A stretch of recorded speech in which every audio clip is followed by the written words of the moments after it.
नमस्कार, hello to everyone. मैं एकता सहगल, पेशे से फाइनेंशियल मेंटर हूँ, लेकिन आज आप सबके साथ समाचार 24 प्लस की बोर्ड मेंबर की हैसियत से आज फिर से आपको एक बहुत ही शानदार शख्सियत से मिलवाने आई हूँ। शानदार इसलिए कहूंगी क्योंकि वो पेशे से तो डॉक्टर हैं, लेकिन मेरे हिसाब से वो इंसानियत की एक बहुत ही प्यारी मूरत है। वो बहुत प्यारी प्यारी कविताएं लिखती हैं और 2 बच्चों की माँ है और अपने बेटे को भी उन्होंने इसी प्रोफेशन में भेजा है ताकि वो भी आप सबकी सेवा कर सके। She is doctor Indu Bansal Agarwal, director radiation oncology at Narayana Super Speciality Hospital with over 22 years of experience। और ये जब अपने पेशेंट से मिलती हैं तो मुझे ऐसे लगता है कि पेशेंट की आधी प्रॉब्लम तो वहीं खत्म हो जाती है। और इन्हें बेस्ट कैंसर स्पेशलिस्ट का भी अवार्ड मिला है और भी कई सारे अवार्ड से ये नवासी गई हैं। Rajiv Gandhi excellence award, national Mahila gold Ratna award, gold citizen of India award. और इनकी जो पोइट्रीज हैं वो सीधा दिल से होती हैं और कई सारी एंथोलॉजीज में छप चुकी हैं। तो डॉक्टर इंदु बंसल, आपका बहुत बहुत स्वागत है समाचार थैंक यू। 24 प्लस पे। कैसे हैं आप? आपने इतनी प्यारी बातें बोली कि मुझे लग रहा था ये मेरे बारे में ही बात हो रही है कि किसी और की हो रही है। बिल्कुल थैंक आप you so much for such a nice introduction. You just made my day. Thank you so so much. Doctor Bansal जो है, जैसा कि मैंने बोला कि जो एक डॉक्टर होता है ना, उसको भगवान का दर्जा दिया जाता है। और इसलिए क्योंकि जब हमें बहुत ज्यादा तकलीफ होती है तो हम डॉक्टर के पास जाते हैं। और कैंसर एक ऐसी बीमारी है जिसने लोगों को इतना डरा रखा है और कई जाने गई हैं, काफी रिसर्च हो रही है इसमें और काफी मेडिसिन में बदलाव आ रहे हैं और कई ट्रीटमेंट्स भी आ रहे हैं जिससे काफी लोग ठीक हो सकते हैं, लेकिन अभी भी इसका बहुत कहर है। आज वर्ल्ड रोज डे है। कई साल पहले एक छोटी सी बच्ची थी जिसको ये कहा गया था कि वो 6 महीने से ज्यादा नहीं जिएगी, लेकिन उसने अपनी दृढ़ निष्ठा से ये तय किया कि वो किसी डॉक्टर की बात ना सुन के अपनी जिंदगी 6 महीने में खत्म नहीं करेगी। वो अपनी उस 6 महीने की जिंदगी को ऐसा बनाएगी कि वो ताउम्र जी पाएगी। तो आज वर्ल्ड रोज डे पे डॉक्टर बंसल से कुछ बातचीत करते हैं। पहले तो डॉक्टर बंसल, आपसे ये जानना चाहूंगी कि कैंसर की जो बीमारी होती है, क्या वो एकदम से ही हमारे शरीर के अंदर आ जाती है या उसको पनपने के लिए कई साल लगते हैं? एकता जी, आपने बहुत ही इम्पोर्टेंट सवाल पूछा है और मैं बहुत खुश हूँ कि आपने ये सवाल पूछा। मैं आपको ये बताना चाहूंगी कि हमारी बॉडी हमको बहुत सारे सिग्नल्स देती है और हमारी बॉडी हमको बहुत सारा टाइम देती है कि हम अपने नियम से पहले, टाइम से पहले चेकअप्स करा पाए, जिससे कि कैंसर हमारी बॉडी में हो, हम उससे पहले डिटेक्ट कर पाए। आप बिलीव नहीं करोगे कि अगर मैं बच्चेदानी के कैंसर की बात करूं, बच्चेदानी के मुंह के कैंसर की बात करूं, जिसको सर्वाइकल कैंसर बोलते हैं, तो ट्रेडिशनली ये बोला जाता है कि एक कैंसर को बनने में 10 से 15 साल लगते हैं।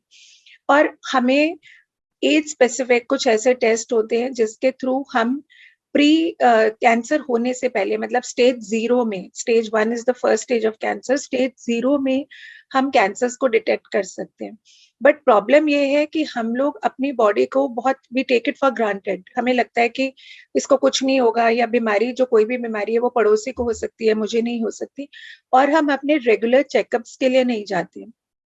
हम वो लाइफस्टाइल अडॉप्ट नहीं करते जिससे कि हम कैंसर हमें हो ही ना, और हम वो चेकअप्स नहीं कराते कि हम टाइमली अपना डिटेक्ट कर पाए। तो इस वजह से हमारे पास बहुत सारे पेशेंट्स, आप ये बताइए कि अगर कोई पेशेंट मेरे पास ओवेरियन कैंसर का आ रहा है with a 15 centimetre lump in abdomen, तो वो 15 सेंटीमीटर की गांठ तो एक दिन में तो नहीं बनेगी। और फिर लोग कहते हैं ये तो अचानक से हो गया, ये कैसे हो गया, स्टेज 4 आप कैसे कह रहे हो, and they are not ready to believe it. we should go for regular checkups, go for regular screening test and adopt a healthy lifestyle, जिससे कि हम पहले तो होने ही ना दें।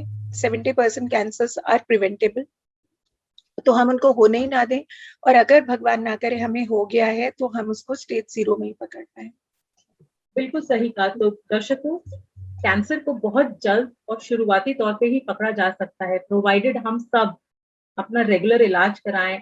तो डॉक्टर बंसल, ऐसे कौन से सिम्टम्स हैं जो अगर हम उन पे ध्यान दें तो हम शायद अपना बचाव कर सकते हैं, अपने घर वालों का बचाव कर सकते हैं और ट्रीटमेंट के लिए सही समय पे डॉक्टर के पास जा सकते हैं ताकि देर ना हो जाए। ओके, सो ये बहुत इम्पोर्टेंट सवाल है और इसलिए कैंसर के लक्षणों को समझना बहुत जरूरी है। सो एक इसके लिए हम निमोनिक बोलते हैं, कॉशन अस मीन्स हमें एक तरह से बॉडी वार्निंग दे रही है कि हम इन लक्षणों को पहचाने। सो अगर हमारे चेंज इन बॉवल और ब्लैडर हैबिट्स हो रहे हैं, C stands for change in bowel और ब्लैडर हैबिट्स, मतलब कि हमारे जो रेगुलर मलमूत्र की और मतलब यूरिन और पॉटी की जो हैबिट्स हैं उनमें अगर चेंज हो रहा है तो हमको कैंसर के बारे में सोचना चाहिए। जैसे इसका मतलब क्या हुआ कि अगर मान लीजिए किसी को रेगुलर मोशन वो एक बार जाता है, अब उनको फ्रीक्वेंसी ऑफ मोशन बहुत ज्यादा बढ़ जाती है, कॉन्स्टिपेशन लगातार रहने लग जाए, या लूज मोशंस आपको बार बार आते रहे, या आपको म्यूकस डिस्चार्ज होने लग जाए बॉडी के अंदर, या आपको ब्लड आ रहा है बॉडी के अंदर, तो ये एक कैंसर का, बड़ी आंत के कैंसर का लक्षण हो सकता है। इसी तरह पेशाब के रास्ते में कहीं पे भी आपको कोई सिम्टम्स आ रहे हो, जैसे प्रोस्टेट कैंसर होता है, गदूद का कैंसर होता है, तो उसमें आपको यूरिन की फ्रीक्वेंसी बढ़ सकती है, कि खासतौर से मेल्स का कैंसर होता है तो आपको यूरिन की फ्रीक्वेंसी बढ़ सकती है, रात रात को आपको बीच में उठना पड़ सकता है, आप यूरिन की स्ट्रीम नहीं बना पाते हो, मतलब जिसको बोलते हैं कि धार नहीं बन पाती है, आप थोड़ा सा यूरिन करते हो और आपको रुकावट होने लगती है, मिड स्ट्रीम आपको कोई प्रॉब्लम होती है, पूरी स्ट्रीम होने के बाद आपको प्रॉब्लम होती है, या इनकम्प्लीट इवैक्यूएशन की फीलिंग, मतलब आपको ये लगेगा कि मैंने पूरी तरह से मेरी पेशाब की थैली खाली नहीं हुई, ये थोड़ा सा यूरिन पास करके you will again have an urge to pass urine. तो अगर इस तरह का कोई सिम्टम है तो हमारा कहीं पे भी यूरिनरी ट्रैक्ट में, मतलब किडनी में, यूरेटर्स में, ब्लैडर में, वहां पे या प्रोस्टेट में कोई ऐसी प्रॉब्लम हो सकती है। तो एक तो लक्षण हो गया चेंज इन बॉवल और ब्लैडर हैबिट्स। इसी तरह एक और लक्षण है अ सोर दैट डज नॉट हील, मतलब कोई भी ऐसा घाव जो कि भरता ना हो। वो घाव आपका कहीं पर भी हो सकता है, it can be on the tongue, आपके गम्स पे हो सकता है, चीक्स में हो सकता है, गाल में हो सकता है, ब्रेस्ट में हो सकता है, नेक में हो सकता है, या इंटरनल ऑर्गन्स में हो सकता है। जैसे मान लीजिए आपके स्टमक के अंदर कोई घाव है जो कि भर नहीं रहा है, तो वहां से ब्लीडिंग होगी। आपकी आंत के अंदर कोई कैंसर है जो कि ब्लीडिंग होगी। आपका स्किन को की कैंसर हो सकता है, कोई मस्कुलर ट्यूमर हो सकता है जो डीप मसल से अराइज होके आ रहा है जिसमें से ब्लीडिंग हो रही है। तो इस, या आपके बच्चेदानी में कोई कैंसर हो सकता है, टॉयलेट के रास्ते में कोई कैंसर हो सकता है। तो कोई भी ऐसा घाव जो कि भरता ना हो, उसके लिए आपको डॉक्टर को दिखाना चाहिए। ठीक है। फिर अनयूजुअल आपको जो ब्लीडिंग बॉडी के किसी भी पार्ट से होने लग जाए, तो हमारे कुछ नेचुरल ऑरिफिसेस हैं बॉडी में, जैसे मान लीजिए नक्सीरी आपको आ रही है, नाक से ब्लीडिंग हो रही है, तो कई बार बच्चों को गर्मी में आ जाती है, बट अगर आपको एडल्ट एज में या उसमें आपको बिना मतलब के नाक से ब्लड आ रहा है, तो वो नाक के पीछे एक एरिया होता है जिसको नेजोफैरिंक्स बोलते हैं, तो उस कैंसर का लक्षण हो सकता है। आपको अगर खांसी में खून आ रहा है तो इसका मतलब फेफड़े में कोई दिक्कत हो सकती है। मुंह से उल्टी में खून आ रहा है, या मुंह से खून आ रहा है तो गम ब्लीड हो सकता है, कोई टंग कैंसर से ब्लीडिंग हो सकती है। आपको उल्टी के साथ खून आ रहा है तो वो स्टमक कैंसर का लक्षण हो सकता है। फीमेल्स को अनयूजुअल ब्लीडिंग हो रही है, मतलब जो मेंस्ट्रुअल पीरियड है, रेगुलर महीना है, उसके अलावा आपको इंटरमेंस्ट्रुअल ब्लीडिंग हो रही है, मतलब महीने में 2 बार आपको ब्लीडिंग हो रही है, आपको पोस्ट कोइटल ब्लीडिंग हो रही है, हस्बैंड से इंटीमेसी के बाद आपको ब्लड आ रहा है, या मेनोपॉज होने के बाद आपके पीरियड्स खत्म हो गए, उसके बाद अगर एक भी स्पॉट आपको ब्लीडिंग का आता है, इट इज नॉट नॉर्मल। ठीक है। आपका अनयूजुअल वेट लॉस हो रहा है, आप कोई कोशिश नहीं कर रहे हो, आप जिम नहीं जा रहे हो, आप पहले जो खाना खाते थे वो ही खा रहे हो, उसके बावजूद अनएक्सप्लेन वेट लॉस। क्योंकि जब भी हमें कोई बॉडी में कैंसर होता है तो हमारे कैंसर सेल्स हमारा न्यूट्रिशन ले लेते हैं and we start losing weight. So unexplained weight loss आपका हो रहा है। आपको रोटी निगलने में कोई दिक्कत हो रही है, खाना आप खा नहीं पा रहे, जैसे मान लीजिए किसी को अब पहले आप रोटी खा पाते हो बट अब आपकी रोटी अटकने लग गई, या खिचड़ी दलिया अटकने लग जाए, या बहुत लोग ऐसे आते हैं जो अपना थूक भी निगल नहीं पाते। And I don't know why do they keep on waiting, किस चीज की वो वेट कर रहे होते हैं, मैं नहीं समझ पाती हूँ। सो वो फूड पाइप के कैंसर के कोई प्रॉब्लम हो सकती है, या टंग कैंसर हो सकता है, ओरोफेरेंजियल कैंसर हो सकता है। आपका हीमोग्लोबिन अननेसेसरी कम हो रहा है। तो बहुत बार एक डिसीज होती है जिसको मल्टीपल मायलोमा बोलते हैं। ये एक टाइप का ब्लड कैंसर है जो कि बोन्स को इफेक्ट करता है। तो बहुत सारी पेशेंट्स हमारे पास आते हैं जिनका एडल्ट पेशेंट्स, फीमेल पेशेंट्स भी होती है जिनका हीमोग्लोबिन सिर्फ कम होने लगता है। सो आप सोचने की बात है कि आपका खून कम हो रहा है तो किस वजह से कम होगा? या तो आपकी बॉडी बना नहीं रही, मतलब आपका बोन मैरो आपका ब्लड नहीं बना रहा, या आपका ब्लड बन रहा है लेकिन वो एबनॉर्मल बन रहा है, या कहीं से डिस्ट्रॉय हो रहा है, बॉडी उसको खत्म कर रही है, या कहीं से लीक हो रहा है। यही रीजन हो सकता है हीमोग्लोबिन कम होने के। मान लीजिए कि कुछ डिटेक्ट होता भी है, तो क्या वाकई में कैंसर का कोई इलाज नहीं है? कि और क्या वाकई में ही डॉक्टर उनको बता सकते हैं कि भाई आप सिर्फ इतने ही समय के लिए जिएंगे, या कैसे उस पूरे प्रोसेस को अप्रोच करना चाहिए? देखिए, सबसे पहली बात तो ये है कि ये धारणा ही गलत है कि कैंसर का कोई इलाज नहीं है। एज ए सेड कि अ, कई बार मैं ये बात बोलती हूँ और मैंने और भी प्लेटफॉर्म्स में बोली है कि स्टेज 1 कैंसर और stage 0 cancer is better than any chronic illness. अगर किसी को मान लीजिए डायबिटीज हो जाता है, ब्लड प्रेशर हो जाता है, तो उनका लाइफ लॉन्ग ट्रीटमेंट चलता है। बट अगर आप स्टेज 0 में डिटेक्ट होते हो या स्टेज 1 में डिटेक्ट होते हो, तो हो सकता है आपका थोड़ी सी सर्जरी हो, या आपका रेडिएशन का ट्रीटमेंट हो, या आपका फ्यू साइकिल्स ऑफ कीमोथेरेपी हो, और उसके बाद आप कंप्लीटली बिल्कुल पूरी लाइफ के लिए ठीक हो जाते हैं। So which is few months treatment, few days treatment, and you are completely cured. You just have to go for checkups, that's it. अब बहुत सारी आजकल हमारे पास थैंकफुली आई वुड से कि कुछ पेशेंट्स चेकअप के लिए आते हैं या फीमेल्स आती हैं, breast, they are getting breast aware. तो मैमोग्राफी अगर हम लोग एडवाइस करते हैं कि आप स्क्रीनिंग मैमोग्राम कराइए, which is an X ray of the breast. तो अगर मान लीजिए किसी का स्टेज 0 में ब्रेस्ट कैंसर डिटेक्ट हो गया, तो उनका हमें ना तो ब्रेस्ट चॉप ऑफ करने की जरूरत है, ना पार्शियल ब्रेस्ट रिमूवल की जरूरत है, ना उनका कंप्लीट रिमूवल की जरूरत है। सो हम थोड़ा सा पार्ट की सर्जरी करके कैंसर को कंप्लीटली क्योर कर सकते हैं। Then patient will not need any chemotherapy, they will not need any radiation, they will not need any hormone treatment.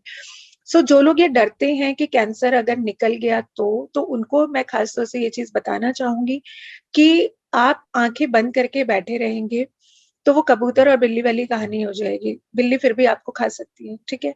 सो आपकी अगर बॉडी में डिसीज बन रही है तो वो तो बनेगी। आप उसको जितना इग्नोर करते जाएंगे उतना आपको ज्यादा ट्रीटमेंट लेना पड़ेगा, उतना आपका मनी ज्यादा स्पेंड होगा, उतना आपके हॉस्पिटल विजिट ज्यादा होंगे, उतने आपके सर्वाइवल के चांसेस कम होंगे। तो बहुत सारे ऐसे कैंसर्स हैं जो कंप्लीटली क्योर हो जाते हैं।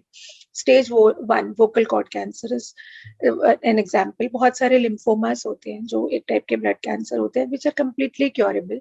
सी सर्विक्स के केसेस हैं स्टेज 1 के, जो बच्चेदानी के मुंह के कैंसर हैं, थायराइड कैंसर्स हैं, और भी बहुत सारे ऐसे कैंसर्स। एंड आई थिंक जितनी एडवांसमेंट मेडिकल फील्ड में, ऑन्कोलॉजी फील्ड में हो रही है, उतनी किसी भी फील्ड में नहीं हो रही। तो अगर मैं ही आज किसी पेशेंट को बोलती हूँ कि आपका सर्वाइवल कम है, so many patients, they defy our statistics, they do better than what we expect them to do, because अभी नई ड्रग्स आ रही हैं, रेडिएशन और सर्जरी की नई टेक्निक्स आ रही हैं, diagnostic test have become better. So definitely, मेरे खुद के पेशेंट्स हैं who have been living for 20 years or so they are absolutely okay, they are coming for regular follow-ups, they are enjoying their lives. So but these are the ones who took the treatment on time, who are on regular checkups, and they agreed to the advice that we gave them. It's not that they resorted back to smoking, they went back to alcohol consumption. So ये नहीं, आप cancer होने का blame भगवान को दे सकते हो, but इलाज ना कराने का और उसके बाद हेल्दी लाइफस्टाइल अडॉप्ट ना करना, वो आपकी रिस्पॉन्सिबिलिटी है, वो किसी और की रिस्पॉन्सिबिलिटी नहीं है। वो ना डॉक्टर की है, ना फैमिली मेंबर्स की है। That is entirely your responsibility.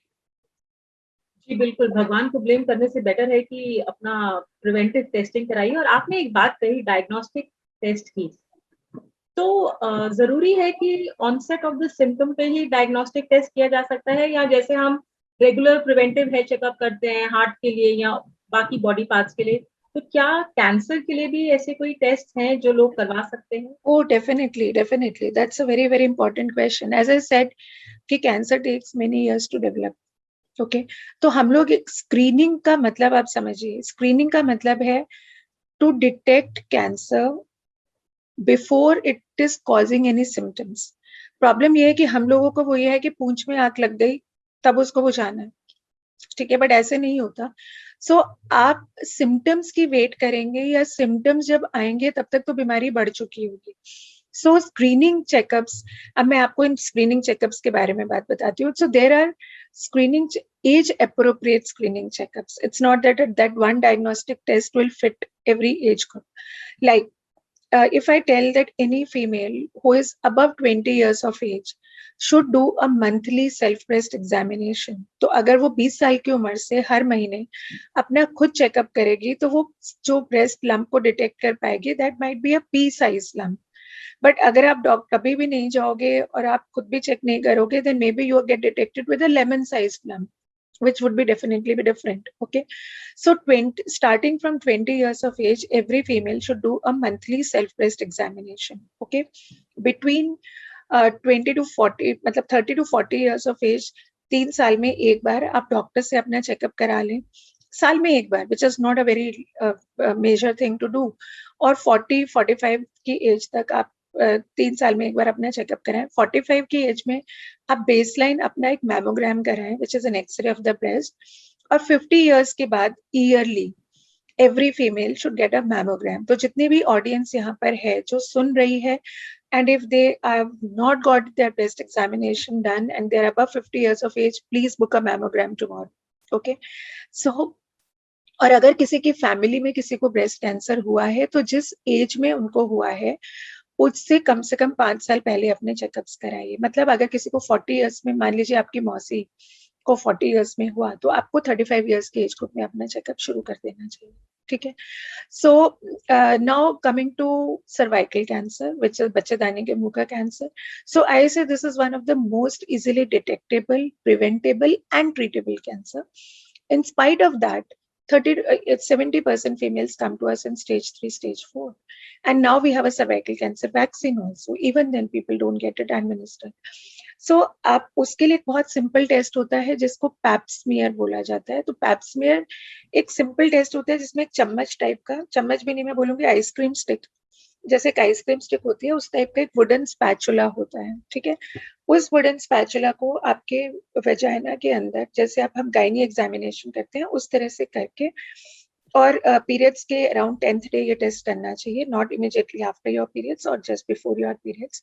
सो वहां से हम उसके जो लाइनिंग है उसके से कुछ सेल्स बस ऐसे स्क्रेप कर लेते हैं और उनको माइक्रोस्कोप के नीचे देखते हैं। So any female who is sexually active, actually after 3 years of her being sexually active, she should start getting a pap smear done. आप 3 साल तक रेगुलरली कर लिए। अगर 3 साल में नॉर्मल आता है तो आप 3 साल में एक बार कर सकते हैं। और इसमें एक और टेस्ट होता है जिसको को टेस्टिंग बोला जाता है, मतलब DNA, HPV DNA and pap smear. तो दोनों अगर आप मिलके करो, वो 30 इयर्स के बाद ही हम शुरू करते हैं, तो 5 साल में आप एक बार टेस्ट कर सकते हैं। And do it at least till 65 years of age. So females जिनका यूट्रस निकला है लेकिन सर्वाइकल माउथ वहीं पर है, मतलब बच्चे, हिस्टेरेक्टमी का मतलब ये नहीं है कि सर्विक्स पे निकल जाएगा। तो अगर आपका यूट्रस निकला है but cervix is still there, even then you have to get a pap smear done. Okay, so इसी तरह अगर मैं मेल कैंसर्स की बात करूं तो एक बहुत सिंपल एक कैंसर होता है जिसको हम प्रोस्टेट कैंसर बोलते हैं। ये एक prostate is a walnut shaped gland which is sitting just below the urinary bladder. वो मेल्स का ही कैंसर होता है, मेल्स में क्योंकि ऑर्गन होता है। So every male who is above 50 years of age should get at least an yearly PSA. PSA एक simple blood test है, कॉस्ट यू हार्डली 300-400 रुपीज, और साल में एक बार करना है। तो नॉर्मल पीएसए की वैल्यू 4 होती है, तो अगर आपका 4 के ऊपर है, we can detect this cancer. And in spite of that, you will be shocked to know if I tell that patients come to me with a PSA of 4,000 when the disease is totally extensive, bones में फैल चुकी होती है, lungs में फैल चुकी होती है। तो जो चीज हम 4 पे डिटेक्ट कर सकते थे वो हमने 4,000 पे क्यों पकड़ी, ठीक है। सो अगर किसी की फैमिली हिस्ट्री है प्रोस्टेट कैंसर की तो उनको 40 इयर्स की एज पे अपना एक बेसलाइन पीएसए टेस्ट कराना चाहिए। और अगर आपकी वैल्यू 1 है, 1 से नीचे है तो आप शांति से बैठ सकते हैं। अगर 3 से ऊपर है तो 2-3 साल के अंदर फिर से आपको चेकअप कराना चाहिए। इसी तरह कोलोन कैंसर होता है, लार्ज इंटेस्टाइन का कैंसर। तो every male who is above, male और फीमेल बोथ, अगर आप 50 साल के ऊपर हैं तो साल में एक बार आपको स्टूल टेस्ट कराना चाहिए to see for any hidden blood, stool for occult blood बोलते हैं उसको। तो उससे हम इन कैंसर्स को पकड़ सकते हैं। और अगर आप 40 इयर्स के ऊपर हैं तो every male and female should do at least an X ray chest साल में एक बार। तो अगर आप स्मोकिंग करते हैं खासतौर से, या कोई भी टोबैको प्रोडक्ट्स लेते हैं, तो उसमें लंग कैंसर का चांस होता है, और किसी और जगह से भी कैंसर मेटास्टेसाइज होकर लंग्स में आ सकता है, तो हम उसको डिटेक्ट कर सकते हैं। और इसी तरह अल्ट्रासाउंड आप पूरे पेट का अगर आप साल में एक बार करा लें तो आपको लिवर का स्टेटस, गॉल ब्लैडर का कैंसर, गॉल ब्लैडर की पथरी, आपको rectum, urinary bladder, kidney, kidney stones, ureteric stones, ये और भी इतनी सारी चीजें पता चल जाती है। ओवरीज का स्टेटस पता चल जाता है, प्रोस्टेट के बारे में पता चल जाता है। तो आप साल में एक बार अल्ट्रासाउंड होल एब्डोमेन भी कर लें तो बहुत है। तो और सिंपल नॉर्मल ब्लड टेस्ट है जैसे कि CBC, liver function, kidney function. आप 40 के ऊपर हैं तो एटलीस्ट लिपिड प्रोफाइल भी ऐड कर लीजिए। थायराइड का आपका कोई केस है तो थायराइड चेक कर लीजिए। डायबिटीज है तो अपना HbA1c ऐड कर लीजिए। तो ये सिंपल सिंपल से चीजें हैं which help in detecting not just cancers, but अगर आप ये अपने रेगुलर शेड्यूल में बना लें तो you will be free from many other diseases as well. So ये सिंपल से टेस्ट हैं and they are not heavy on your pocket. So अगर बहुत सारे हॉस्पिटल्स में कैंसर स्क्रीनिंग चेकअप्स होते हैं और ये पैकेज में they cost you hardly 2000 3000, which separately they would cost you around 4000 5000। तो हम 2-3 हजार रुपए तो साल में अपनी हेल्थ पे मेरे ख्याल से स्पेंड कर ही सकते हैं। जी, नॉट आस्किंग टू मच। बिल्कुल सही कहा आपने। और मैं एक जैसा कि मैंने बोला पेशे से एक फाइनेंशियल मेंटर हूँ, मैं लोगों को ये बोलती हूँ कि आपने जो भी अपनी लाइफ के गोल्स अचीव कर रहे हैं, अगर आप एक बार की कॉफी डेट या बाहर खाना खाना कॉम्प्रोमाइज कर सकते हैं, एडजस्ट कर सकते हैं, तो आप अपने बहुत सारे लाइफ के गोल्स अचीव कर सकते हैं। और जो भी सारे ये टेस्ट, इन्वेस्टिगेटिव टेस्ट या डायग्नोस्टिक टेस्ट डॉक्टर बंसल ने बताए, और जैसे कि उन्होंने ये भी मेंशन कर दिया कि वो बहुत एक्सपेंसिव नहीं है, तो क्यों हम लोग उस दिन का इंतजार करते हैं जब कोई सिम्टम आता है या हमारी तकलीफ बहुत ज्यादा बढ़ जाती है, और फिर हम कोसते हैं भगवान को भी, डॉक्टर को भी और अपने आप को भी कि हमने ये अपना पहले ध्यान क्यों नहीं रखा। और मैंने ये भी देखा है कई लोगों में कि तकलीफ कहीं और होती है, लेकिन वो एक रिएक्शन होता है बड़ी बीमारी का। तो मेरा आपसे ये सवाल है डॉक्टर बंसल कि दांत हो गए, शरीर में दर्द हो गए, क्या ऐसे कोई सिम्टम को नजरअंदाज करना चाहिए? या दांतों से ब्लीडिंग का तो आपने बताया, बट कोई भी अनरिलेटेड बॉडी पार्ट, क्या उसके कोई प्रॉब्लम का भी इशारा हो सकता है कि कोई बड़ी बीमारी के तरफ हम बढ़ रहे हैं? देखिए, जैसे ही आपने पूछा दांतों का, तो मैं हमारे मोस्टली जो ओरल कैंसर्स होते हैं या मुंह के माउथ कैंसर्स होते हैं, they are related to tobacco consumption in any form. But कुछ हमारे पास फीमेल्स भी आती हैं और कुछ मेल्स भी आते हैं जिनका टोबैको की कोई हिस्ट्री नहीं होती। And when you take a detailed history, तो कई बार ये होता है कि कोई टूथ था जो कि इरिटेट कर रहा था गम। जो कई बार जो आपका टूथ एक्सट्रैक्शन के टाइम पे, या आपका कोई दांत है जो कि बार बार आपको तंग कर रहा है, तो कई बार गम कैंसर हमको वहां पे मिलता है। और आपका इल फिटिंग डेंचर है तो वो कॉन्स्टेंटली गाल को इरिटेट करता रहेगा, तो उससे कई बार चीक कैंसर्स बन जाते हैं। सो मुझे इतना पता है कि कोई भी ऐसी चीज है जो जल्दी से ठीक नहीं हो रही, मतलब नॉर्मली आपका कोई घाव है तो वो आपका हफ्ते के अंदर, मैक्सिमम 10 दिन के अंदर भर जाना चाहिए। बट अगर आपका घाव नहीं भर रहा है और या कोई भी एक स्पेसिफिक पॉइंट पे आपको पेन बार बार हो रहा है, तो इट मतलब बॉडी हमारी बहुत स्मार्ट है। It gives you signals, it gives you a lot many signals, and I think pain is a very important signal which alerts you to take action. So लेकिन हम इसको इग्नोर करते रहते हैं। सो या जैसे एक स्किन कैंसर में कई बार मैं आपको बात करूंगी कि सबकी बॉडी में तिल होते हैं, मस्से होते हैं। वो मस्से होते हैं जो कि ब्लैक ब्लैक होते हैं विद सम हेयरी ग्रोथ। सो अगर आपका कोई तिल या मस्सा है जो कि आकार चेंज कर रहा है, suddenly starts increasing in size, it starts bleeding, or it changes color, or it starts irritating you, तो it could be a symptom of skin cancer. तो ऐसे बहुत सारी चीजें हैं, या कई बार बहुत लोग आते हैं कि गर्दन में गांठ है और वो टीबी का ट्रीटमेंट शुरू हो जाता है विदाउट प्रॉपर इन्वेस्टिगेशंस, और पेशेंट्स 3 महीने 4 महीने 5 महीने दवाई लेके आते हैं, and then they are not responding to treatment, then they are further investigated. So I think one thing which is very, very important is to go to the right doctor at the right time. Don't self-medicate. Google बाबा मत बनिए, Google doctor मत बनिए. Go to the right doctor. ये नहीं कि मेरी friend को ये हुआ था, उसने ये किया था, मेरे पड़ोसी ने बाबा रामदेव की दवाई खाई थी, उनसे मेरी प्रॉब्लम ठीक हो गई थी, उनको उन्होंने कीमो कराई थी तो उनको ये साइड इफेक्ट हुए थे तो मुझे नहीं कराना है. I think this is an absolutely rubbish thought, because आपको ये नहीं पता कि उनको कौन सी स्टेज थी, कौन सी बीमारी थी, उन्होंने ट्रीटमेंट टाइम पे लिया था नहीं लिया था. So go to the right doctor. जैसे आपने बोला you are a financial mentor, I am not a financial mentor, तो मैं उतना फाइनेंशियल एडवाइस नहीं दे पाऊंगी जो मैं आप दे पाओगे.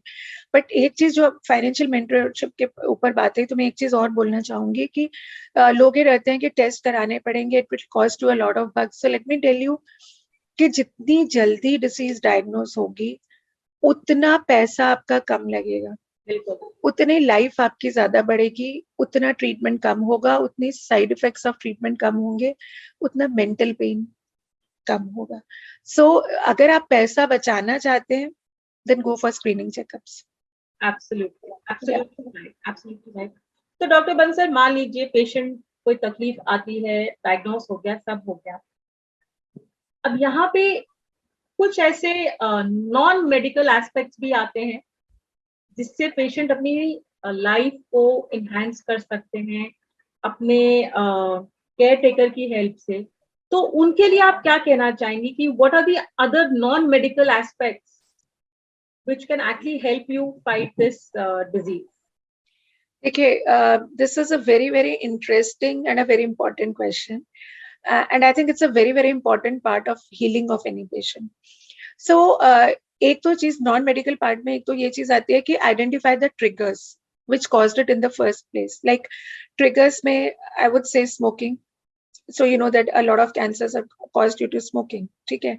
Alcohol, lack of exercise, lack of obesity, not doing exercises, ignoring your infections. तो ये in a way थोड़ा थोड़ा medical का ही part हो गया. So identify the triggers and change them. Number 2, we have to always understand that cancer affects a part of your body. Okay?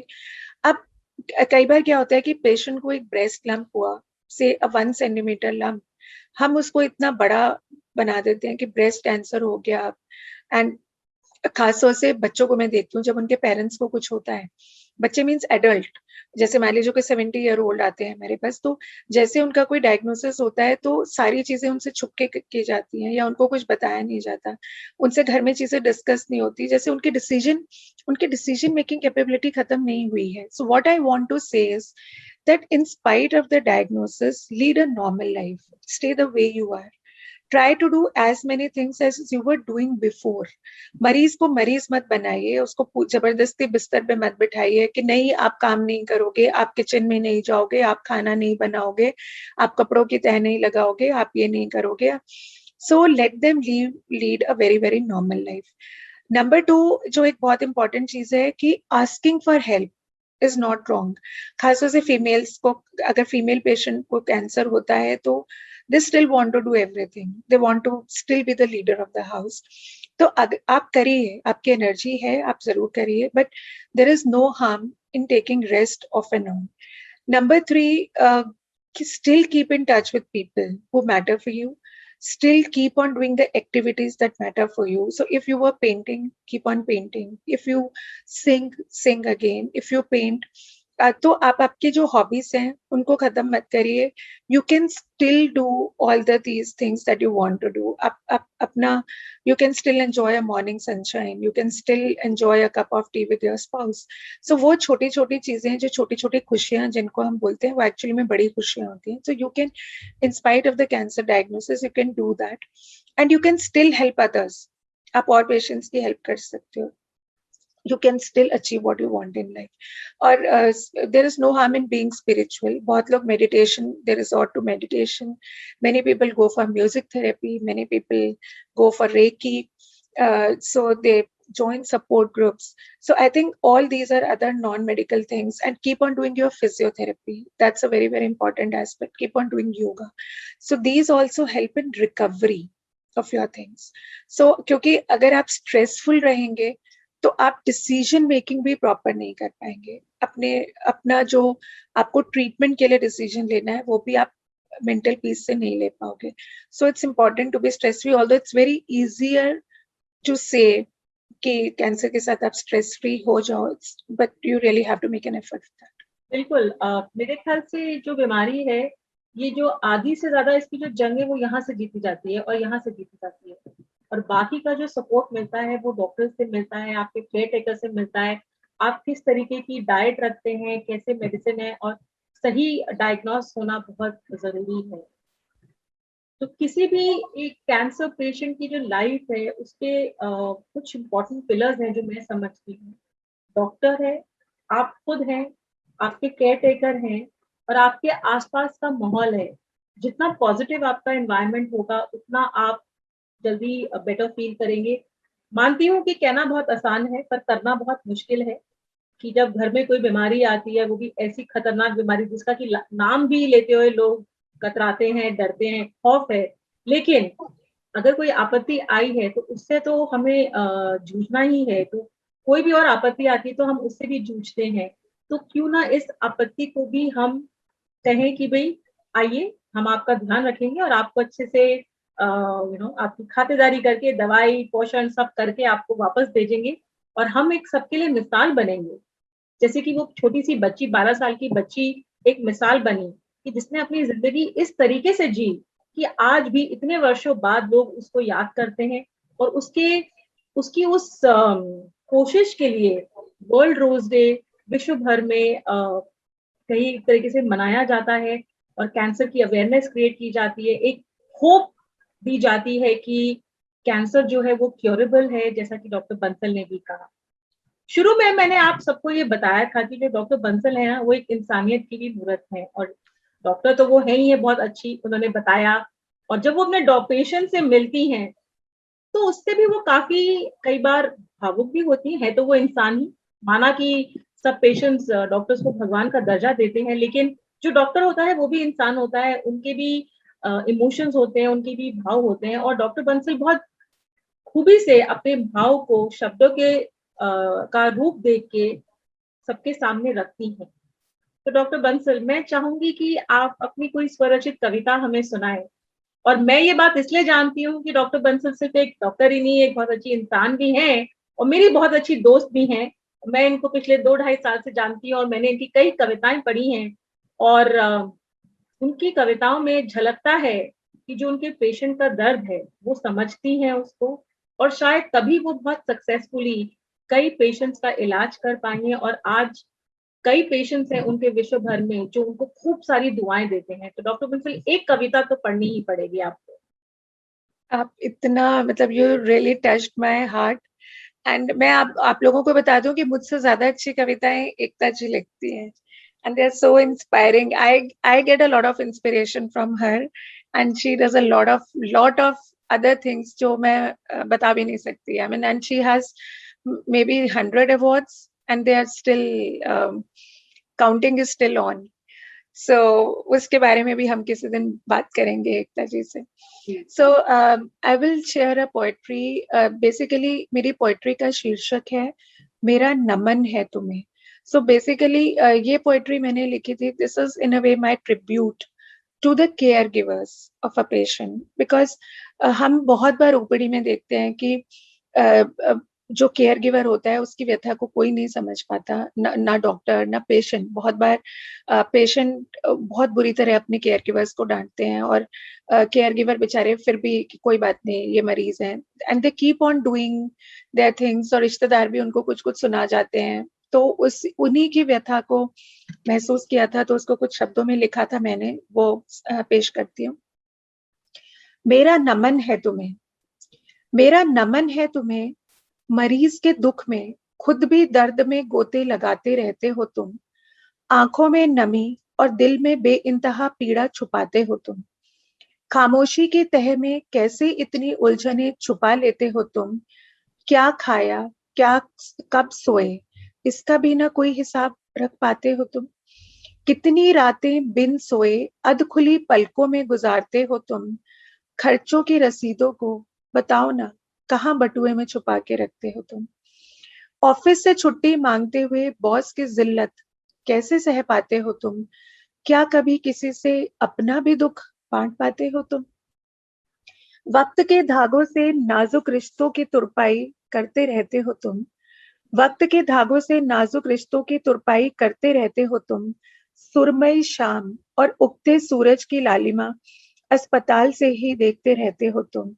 त्याग के उन पलों में भी हंसी के खनखनाते टुकड़े बिखेरते हो तुम। लगता है सब्र की उंगलियां पकड़कर चलना सीख गए हो तुम। सबकी इतनी खरी खोटी सुनते हो, फिर भी कैसे इतने बेजुबान रहते हो तुम। दिन भर छिड़कन खाकर भी मरीज के लिए नरम लहजा रखते हो तुम। अपने ख्वाबों पर जिल्द न चढ़ाकर बिखरते पन्नों को संवारते हो तुम। अपने ख्वाबों पर जिल्द न चढ़ाकर बिखरते पन्नों को संवारते हो तुम। अपनी तमन्नाओं के शहर को बिस्तर के नीचे ही दफन करते रहते हो तुम। टिमटिमाती उम्मीदों के दिए को मंदिर मस्जिद में जलाते रहते हो तुम। टिमटिमाती उम्मीदों के दिए को मंदिर मस्जिद में जलाते रहते हो तुम। इस किराए की काया के लिए रेशम सा पसीना बहाते रहते हो तुम। मरीज की मरहम बनकर नजदीकियों का इत्र छिड़कते रहते हो तुम। मरीज की मरहम बनकर नजदीकियों का इत्र छिड़कते रहते हो तुम। बिगड़ती सेहत के उलझते लम्हों को रफू करने की गुहार डॉक्टर से करते रहते हो तुम। मेरा नमन है तुम्हें, मेरा नमन है तुम्हें, शत शत नमन। And I really mean it, because I think patient also has to learn to have gratitude for the caregivers. आपकी रिकवरी का एक बहुत important part है, and I think the patients will be cared for more if they feel the pain of the caregiver also. And we also have to feel the pain of the caregiver. मैं आपको बोलूंगी शत शत नमन। आपने इतनी सुंदर तरीके से एक केयर टेकर की इमोशंस को सबके सामने प्रस्तुत किया है, क्योंकि जो केयर टेकर होता है बीमारी में या कोई भी ऐसी टर्मिनल इलनेस आती है, तो जो केयर टेकर होता है उसको सब भूल जाते हैं और वो ग्रांटेड लिया जाता है कि वो तो है ही है ध्यान रखने के लिए, लेकिन उनका कौन ध्यान रखेगा इसका कोई ध्यान नहीं रखता है। और ये बिल्कुल अपने एक्सपीरियंस से बोल रही हूँ, क्योंकि एक प्राइमरी केयर टेकर और एक सेकेंडरी केयर टेकर की रह चुकी हूँ। तो एक केयर टेकर के मनोबल को बनाए रखने के लिए, उसको इंकरेज करने के लिए उनका ध्यान रखना बहुत जरूरी है। तो डॉक्टर के पास सही समय पे जाइए, अपना डायग्नोस्टिक टेस्ट करवाइए, सही खाना खाइए, एक हैप्पी और पॉजिटिव एनवायरनमेंट रखिए, और जो आपके केयर टेकर हैं उनसे कुड़िए मत, उनको ग्रैटिट्यूड, अपना आभार प्रकट कीजिए, और उनकी उनकी जो मानसिकता है उनको भी समझने की कोशिश कीजिए कि वो अपनी तरफ से वो पूरी कोशिश कर रहे हैं कि वो आपको जल्द से जल्द ठीक करवा पाए।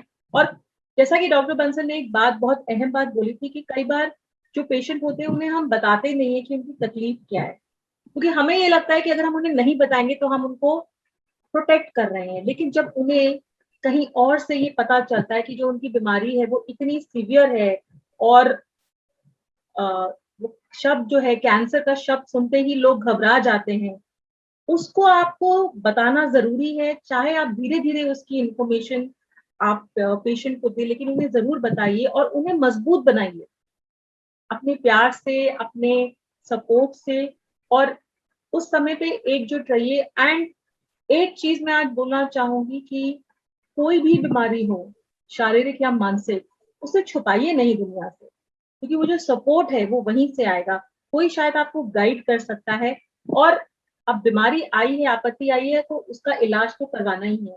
डर के कुछ नहीं होगा। और थोड़ा माहौल को लाइट करते हुए बोलूंगी कि डर के आगे जीत है।